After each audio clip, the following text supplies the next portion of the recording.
Hi there, how are you? Okay, Adam, thank you so much for joining us. I wonder if we're going to get more looks than Janet Yellen's getting with her speech right now. What do you think? Well, I'm not quite sure, but actually it's working very well so far. The things that I'm seeing from Ellen are beautiful. I have to admit that I was a big fan of Nike, but I think Ellen is moving the right way as well.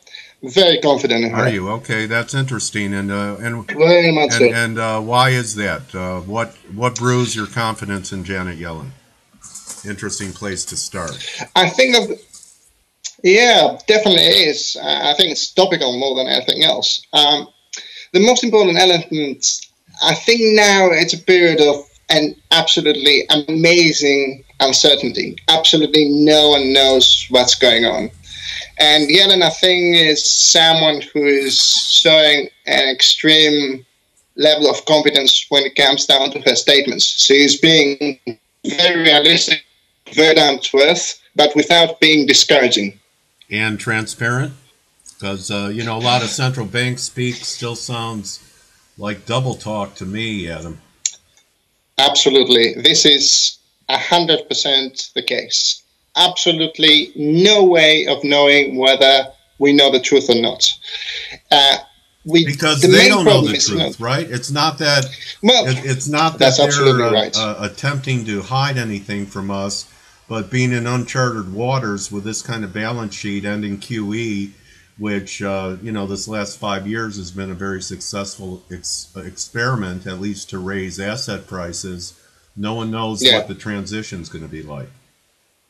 It's possible. I think that the Fed actually has a huge amount of data in their hands, enough to make a very smart decision about what's going to happen. But I think that it comes from the fact that it's such a complex issue that it just cannot be resolved by taking one step only. So the Fed has to juggle many things at the same time. So I think that they're telling us everything that the market needs to know. But I'm not quite sure. Of course, they're not hiding things from us.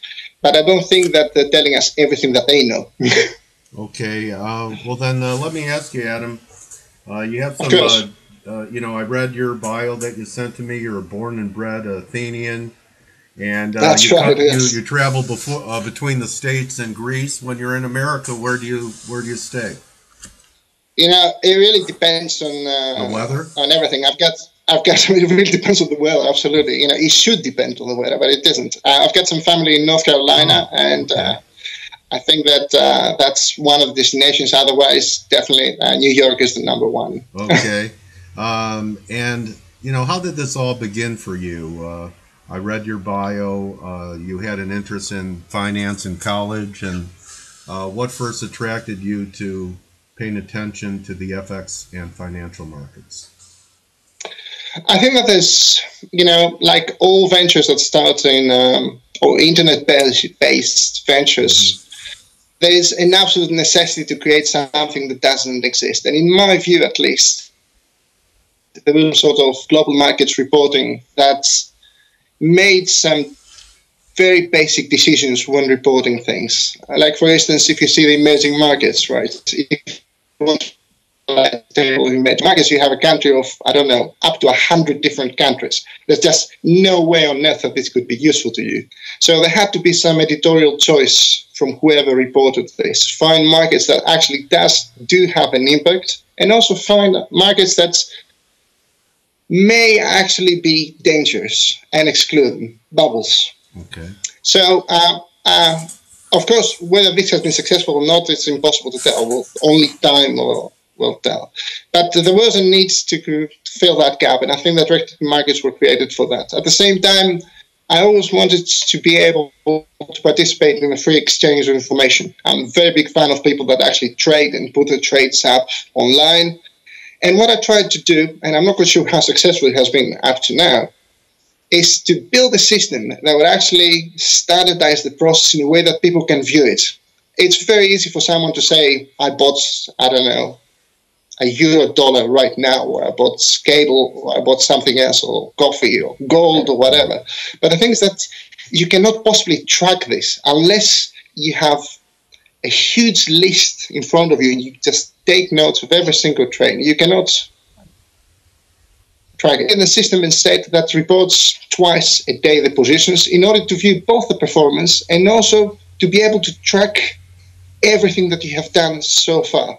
Okay, well, you've selected a couple of different asset classes and markets for us to, that you see some developments in. Perhaps we could go to the screen share now and you could tell us what you're seeing. And I noticed that you do a lot of, you talk about long-term synthetic positions that are tied between FX, bonds, and other markets. It would be edifying for me and for our community if you gave us a little bit more of an understanding of how you create these synthetic positions. Definitely. The principle behind this is that when you're trying to develop long-term investments, it's pretty much impossible to use things like stops. Okay. Because you get stopped immediately, almost immediately after you enter the trade, especially if you have a trade that has 10 different legs. There is no way you can actually have a long-term performance with stops. And of course, that's why people have created hedges. Now, hedges can only do so much. They do not allow investors to benefit from both sides of the trade, if I can say it like that. The traditional a hedge is an insurance. Isn't a hedge of course, if some isn't a hedge an insurance policy you hope not to collect on? Well, yes. Okay. Definitely. So you're not hedging for profits. You're hedging to minimize marginalized risk. Definitely, absolutely. But on the synthetic side, it's much more complex because effectively you have two time periods. You have a period where you're protected and a period where you're making money both from a hedge and the actual position. And that's what creates the huge attraction.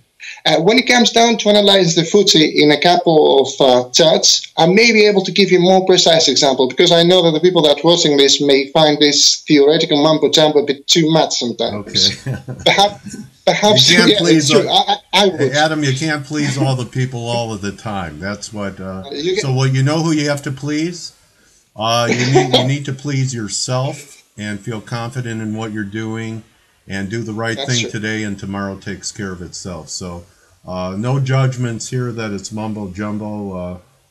We believe that we can learn from everybody in our community. That sounds very good. I hope that someone actually benefits from this, of course. Okay, so we're looking at the DAX, which has been one of the weaker bourses, more affected by what's happening in Ukraine than the U.S. continues to be, as they say, the cleanest dirty shirt in the laundry. And DAX definitely looks like we broke an uptrend there. Definitely. There was a very easy way to trade the DAX from Q1 2013 up to pretty much the Q1 of 2014. A whole year, it followed an absolutely beautiful pattern. You could trade on the way up, you can trade on the way down. It was very predictable, very nice, and unfortunately, very overbought. Extremely unjustifiably overbought. In my view, having 8 consecutive positive quarters, as you can see in the graph in the middle, it's just incredible. I mean, no economy can do that. No, the US economy cannot do that. It's not possible to sustain, but also you cannot justify this kind of development. So it was aberrational due to central planning, right? Definitely. Central planning. Absolutely. You know, no one wants to talk with words like manipulation, but it seems like things were being pushed very heavily. Right. Now, you know, no one can hope for a country to do badly, but this was just too good to be true, I think. Now, in order to actually find out whether this opinion would be of some value or not, whether we are looking at sustainable growth or not, I've calculated this mathematically. You can see this on the first red arrow, where I've highlighted the mathematic, at least, area where you can sell the DAX. Now, I don't think that we are at the stage where you can sell DAX yet. Ideally, I would like it to move higher than this area, and the moment it gets back, then sell absolutely everything. And this, in my view, is going to be an absolutely massive short. You can hold this up to the middle of 2015 and make some serious money. Of course, we're not there yet. Okay. And I would rather actually see what happens on the way up so that we can get out of this area and then come back and then say with some degree of certainty where we're actually heading. Yeah, taking out that 9,000 level would do it. That's a line in the sand. Absolutely. Definitely. So we might be putting in the right shoulder here on DAX. Perhaps. Failing rally in DAX is what you're looking for here. S&P is making new highs. DAX not confirming, posting a lower high. There is a strange feeling. If you ask market participants, the best case scenario for Germany they would describe to you is stagnation. And that's an indication enough to show you that there's a strong element of short positions. And as always, as you can imagine, people are going to jump ship at the same time. Okay. I don't see that happening very soon, but nonetheless, I think that this is a very long-term, strong short, but not yet. Okay. Well, how many more weeks do you think we have of upside in the DAX into the fall? Impossible to say. And I'll give you an indication that perhaps I think might it'll be help Monday. On the full moon. On the full moon, Adam. I'm a romantic. You know, I tell you what, I'm waiting and hoping that today I'm going to close the last 3 open positions that I have. It can fall on Monday, no problems. All right, great. So that's an interesting view on the DAX. We have a long-term short setting up. After some more strength, maybe a retest of the breakdown. Yes, I think so. What's interesting as well, like a final thing, if I may, you can see 2 different arrows. The first one is the purely arithmetic one, just a simple calculation of where you can sell this. Whereas the second one, the darker colored red one, is where you can see the algorithm projecting where it can actually go. Now, the interesting thing is that if you follow the line of at the end of the actual second arrow, you can see that it reaches almost exactly at the top values of 2011 and the ones of 2012 before raising. Yeah, retraces. That's exactly right. And in fib terms, is that about 61.8 back from the 11 low? I was going to say that. It's not exactly that, but it's very, very close. And I think that this is definitely not a coincidence. Never is. So I think that there's a lot of reasons there to support a short position, but as I said, not yet. Okay. Now, the second one is for France, for Paris CAC 40, or CAC 40, if you prefer. Okay. Now, within the European Union, as everyone knows, France is the economy which is mostly linked to Germany. So anything that happens in Germany will have a direct impact in France. Now, the first thought that I had before making this presentation was to try and see if there are any actual correlations between the DAX and CAC 40. And the results didn't really mean anything. There were some very strong correlations, but the result, if I were to be completely honest, were so what? Mm-hmm. So instead of presenting this, I sat down and did the calculation on a different set of data. And that's what happens at the moment of a serious crisis. Now, this may be completely useless for anyone watching this, or maybe of some value. I hope that's the latter one. Now, for the first 15 days of a crisis, every 1% DAX will result in a 1.4% drop of the CAC 40. But from the 16th to the 30th day, that changes to 1% fall in DAX, to a 1.1% fall in CAC 40. Now, the interesting thing is what happens next, and that's between the days of 30 and 60. Now, for every 1% drop in the DAX, the CAC 40 is expected to fall only 0.4%. Now, why on earth am I saying all this? We're trying here to define buying zones, because I think that the CAC 40 is a very nice opportunity for a buy. What are the reasons to make us think that this could be a sustainable purchase? And we're trying to find the fundamentals. And these data here point out, if they're accurate, of course, point out that France is actually insulated. The French economy has a solid base behind it that in case of serious problem in Germany may be able to pull through with no problems. And that's very important. And most people would not think that is a possibility.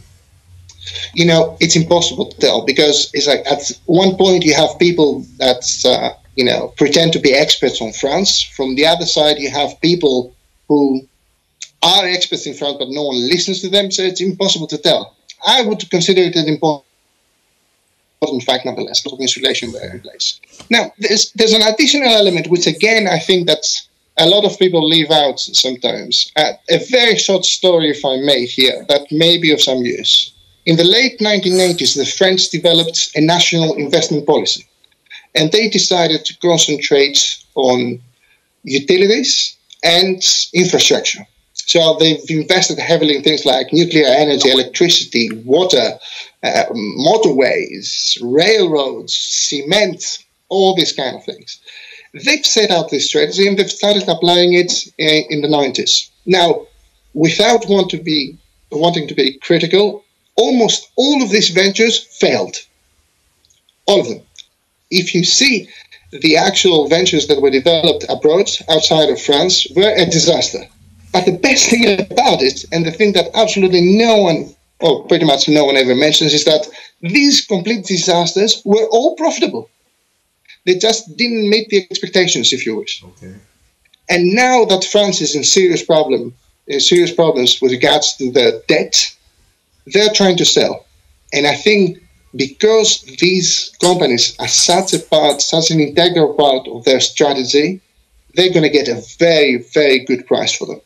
And this is going to boost the economy tremendously. It's going to provide the economy with huge amount of liquidity. This is going to cut out deficit, something that the government in France has been unable to do for years. And I think that these are very solid bases for a buy in the CAC current. Okay.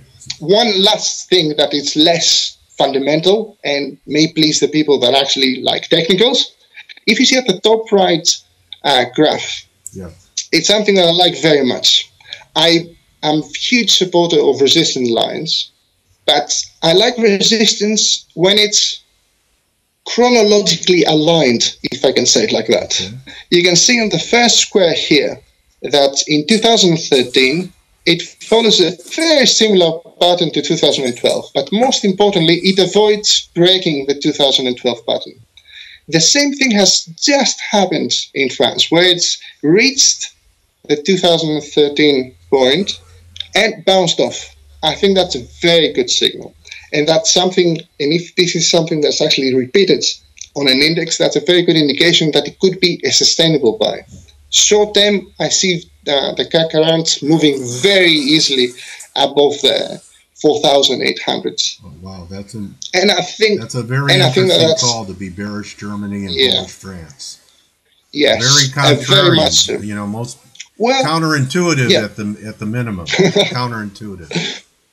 Perhaps it is something that at the moment, because of the situation in France, things are looking much better in France than in Germany. And I think that the price is going to benefit from that. Okay. As a last thing, if I may say that mathematically, again, all these are calculations. Everyone has their own calculations, but we all hope that we're correct, of course, but we never know. Mathematically, we're already in the buying zone. So I think that this is a very good opportunity starting now. We're going to see a very nice bounce. Long term, nonetheless, it's impossible to predict anything for the CAC current. At least I cannot do it. Okay. Then we have the FTSE. Now, that's a very interesting one. First of all, to pass very quickly, if I may, we see again the same resistance points in 2014, using 2003 performance as the basis. It's not being broken. If you see the main graph here, you can see that during 2013 and 2014, the FTSE has gone absolutely nowhere. Yeah. Right. So inevitably, like even market. That's exactly right. It's just blocked. And I think that I don't know who has infected whom, but they both suffer from the same sickness. I think inevitably at some point there will be a break. Mathematically, this is a buy. There are no clear trends, so we're looking at any possible break around 1,900 units, perhaps even 7,000. The difference between the two triangles, just in case someone is wondering, is that the first one is a buying opportunity or a buying range, whereas the second one is accelerated buying process. Okay. Therefore, the moment we sort from this triangle, we enter this one, we should see a massive move. Okay, so massive sideways action leads to a massive advance on a breakout. Yeah, I think so. And this is also helped by something else. Again, perhaps this is something not very objective, but to my understanding, the British policy regarding finance in the past 5 to 10 years has been centered on one thing. And without wanting to oversimplify things, Housing? that one thing has been no. Although it should have been absolutely right, it wasn't. It was how to benefit the most should Germany either stall or fail completely.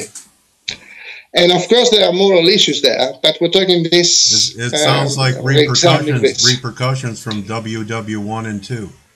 So now that it's not being fought on the battlefield, it's being fought in the financial field. I won't say absolutely anything. I'm sure that they're doing this for all the right reasons, and they're extremely good people. There are some questions. But quite a policy for them to have, though. How do we benefit from another crisis in Germany? Absolutely correct. And I think that this can be seen very clearly in many things that London has done, especially within the city, and also the regulations. Now, one thing that I need to mention here as a small parenthesis is the fact that a lot of chancellors of the Exchequer have actually taken credit for this policy. Whereas, in fact, I think that this was most likely dictated by companies rather than governments. Interesting. Nonetheless, these things are impossible. They are the multinationals are now the government everywhere, aren't they? Well, it's like it definitely seems like that without wanting to sound conspiratory. Okay. Nonetheless, I think that this is going to be a big plus, because if the first graph regarding Frankfurt DAX was accurate, then you can assume that London is set up very nicely to benefit from that. Now, FTSE is by far the index that I feel the most bullish about at this moment. I think we can see a well above 8,000 level surpass within 2015. It is very possible we're going to have a dramatic explosion there. And I think that the time is right for that to happen. Whether it's going to happen or not, no one knows. I mean, no one's a prophet. Okay.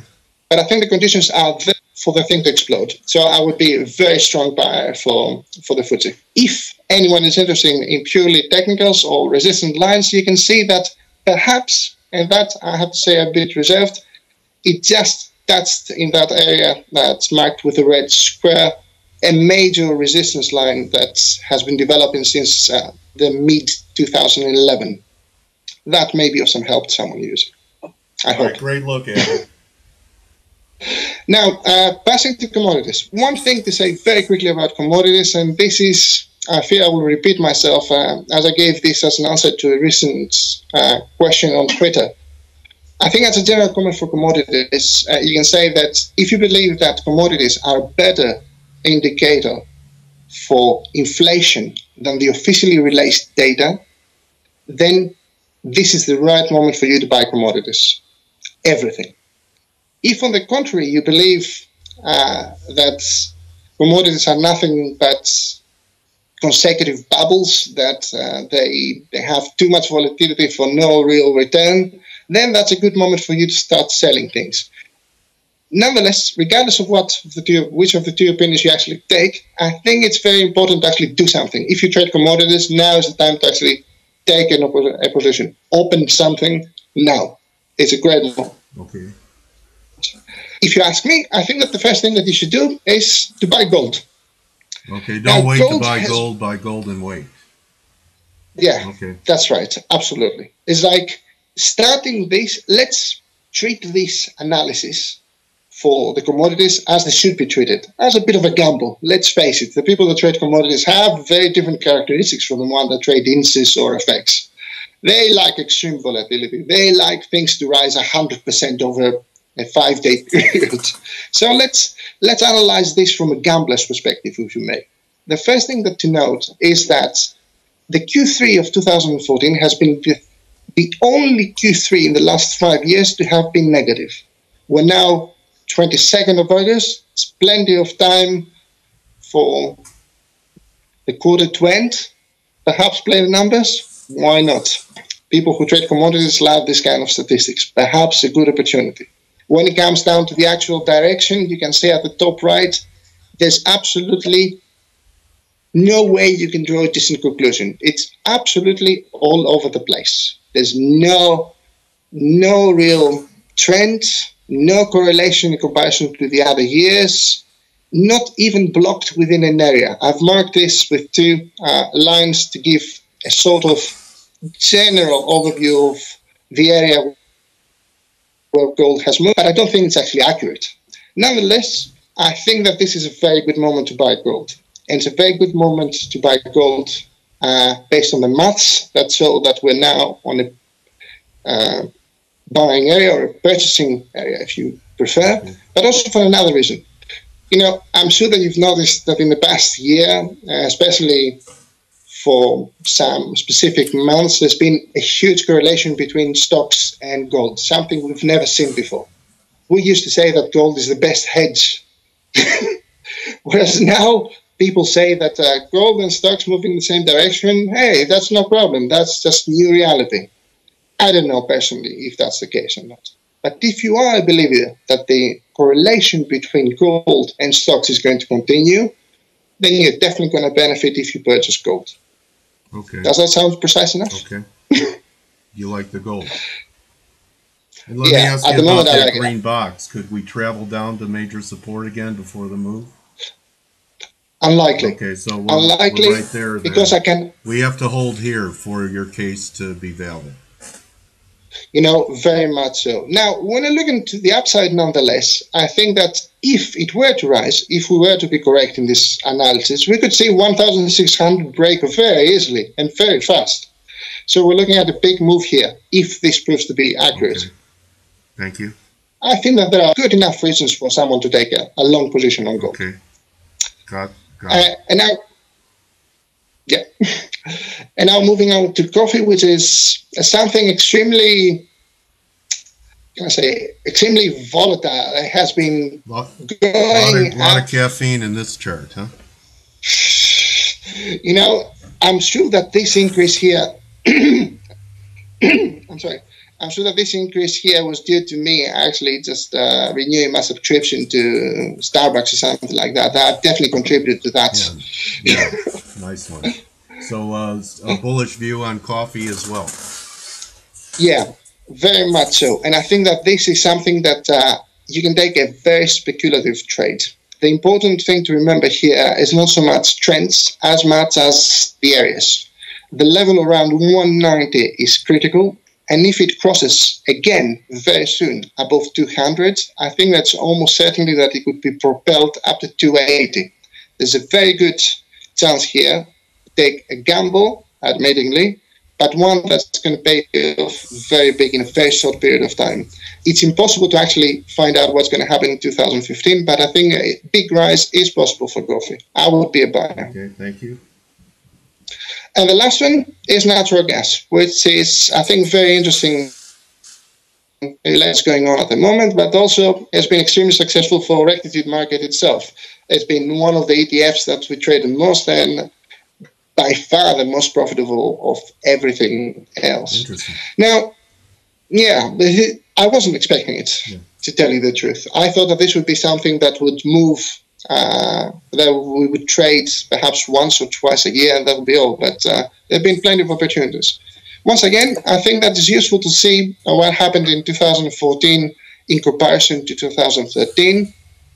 It's matching very closely the performance of last year, and I think that because it's matching it and it's not going under it, there's a very strong chance that it's going to continue like that until the end of 2014, Therefore, it's going to rise. Do you think that it's possible that there's a geo element behind this next rally in natural gas with what's happening in Ukraine, that perhaps Putin uses a lever to cut Europe off from natural gas, and then natural gas gets a bid here in the States? Who can say? Noster Pinker can say that. Yeah, perhaps. Not only him, but there's definitely a few people who actually know. But the thing is this: I don't think that, irrespective of what everyone's belief on the situation is politically, there's no universe that can say that the falling price of natural gas is natural with what's going on at the moment. With the fracking. Absolutely no sense whatsoever. You would expect to see not only the opposite, but dramatically high increases. So there's something going on for sure. That's another reason, though, to believe that inevitably all these sort of manipulations, if I can call them like that, all these sort of interventions, inevitably they end some point, and the market does tend to give to set a right price on every instrument. So there will come a moment very soon, I would think, where the price is going to be set at a level that is reasonable. Okay.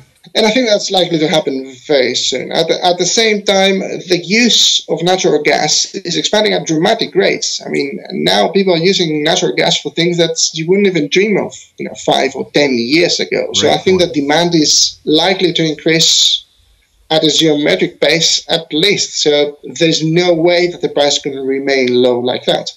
I think that the companies that produce and distribute natural gas are directed by extremely intelligent people. So a price between 5 and 6 sounds very reasonable. Anything above 6 sounds extremely difficult at that stage. So I would be tempted to buy natural gas in the hope that prices will actually return to what they should be. Plus, because of the increased demand, you would actually expect to see. And that level price is 6. I would think that if it gets to 5, then you can actually see what happens. Okay. Anything between 5 and 5.50 would probably be a defining moment to decide whether you should hold this or not. But I don't think that there's any reason to believe that the price of natural gas is going to fall. On the contrary, I think it's going to go back to 5 very quickly and then see what happens between 5 and 6. What a great presentation, Adam. Well, I hope so. One thing that I forgot nonetheless, and I do apologize because I promised I would mention something about synthetics. It's this one here about the FTSE. And I'll be very brief, I promise, but this is something that would probably relate to someone. Remember, what we're trying to say here is that we're very bullish on FTSE. If you were to create a synthetic trade on the back of an increase of equities, plus you had commodities and everything else inside, my view would be to also calculate your position based on the fact, or on the potential fact, that cable, or sterling US dollar if you prefer, might go up to 181 by mid-2015. Okay. It's something that I think is very likely to happen, and I mentioned this as an example of a synthetic, of a synthetic, because that would also justify having two opposite trades that would perform well regardless of what happens. Okay, so you'd have a long position on in cable. Look, okay. Yeah, and that number was 185? 181. 181, okay. I tell you what, this has been a great presentation. It was very diverse, from indexes to commodities to a final comment about a currency. I'm so glad I reached out to you, Adam, on Twitter, and that you spent your most valuable currency with us, your time today. Opened my eyes to some ideas that are actionable. So glad to know you and hope that we could do this again in the future. We certainly can, and the pleasure is certainly mine. I wish you all the success. FX Street is doing very well, and it definitely has the official support of Rectitude Market as well. Thank you very much. Good hunting, Adam. Thank you. Good trading. See you soon. Bye-bye.